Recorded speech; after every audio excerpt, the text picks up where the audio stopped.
Break के बाद आपका स्वागत है। अब बात करते हैं एक ऐसी महिला की जिसने अपने ही हाथों अपनी मांग उजाड़ दी, अपने पति को मौत की नींद सुला दिया और लाश ठिकाने लगाने के बाद उसकी गुमशुदगी भी थाने में दर्ज करवा दी। लेकिन 2 महीने बाद उस महिला की पूरी हकीकत बेनकाब हो गई और सामने आ गया वो सच जो इस वारदात की वजह बना था।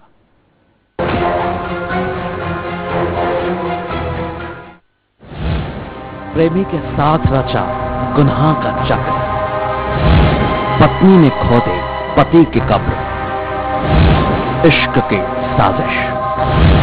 यह है रायसेन जिले का मंडीदीप क्षेत्र। यहां की पुलिस पिछले 2 महीने से अशोक पटेल नाम के शख्स के पतासाजी में जुटी थी।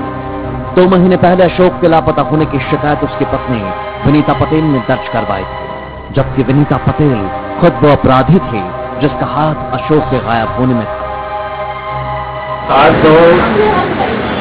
17 विनीता बाई पटेल ने उसके पति की गुमशुदगी की रिपोर्ट लिखाई थी मंडी थाने में, जिसका इंसान प्रमाण 12/17 रजिस्टर्ड करके जिसकी जांच की जा रही है। पप्पू नाम के शख्स से विनीता के नाजायज संबंध थे। इन संबंधों को लेकर अशोक और उसकी पत्नी के बीच अक्सर विवाद भी होता था। दोनों के बीच 5 फरवरी को भी विवाद हुआ, जिसके बाद विनीता घर छोड़कर पप्पू के पास चली गई और थोड़ी देर समझौते के लिए अशोक को भी बुला लिया। यहां विनीता ने अपने प्रेमी के साथ अशोक को मौत के घाट उतारने की तैयारी कर रखी थी। जांच के दौरान हमें पता लगा कि विनीता बाई के कोई पप्पू नाम का लड़का है नयापुरा का, जिससे संबंध है। इसी बात को लेकर दोनों पति पत्नी में अक्सर झगड़ा हो गया था।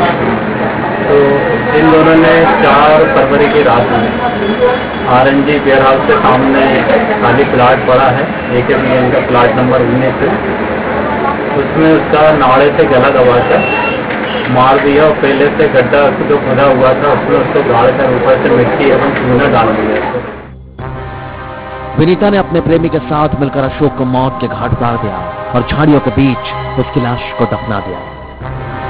आरोपियों के निशानदेही पर अशोक का कंकाल बरामद कर लिया गया है और उसकी हत्या के जुर्म में विनीता और उसके प्रेमी को सलाखों के पीछे भेज दिया गया है। देवेंद्र चौहान, बंसल न्यूज, मंडीदीप।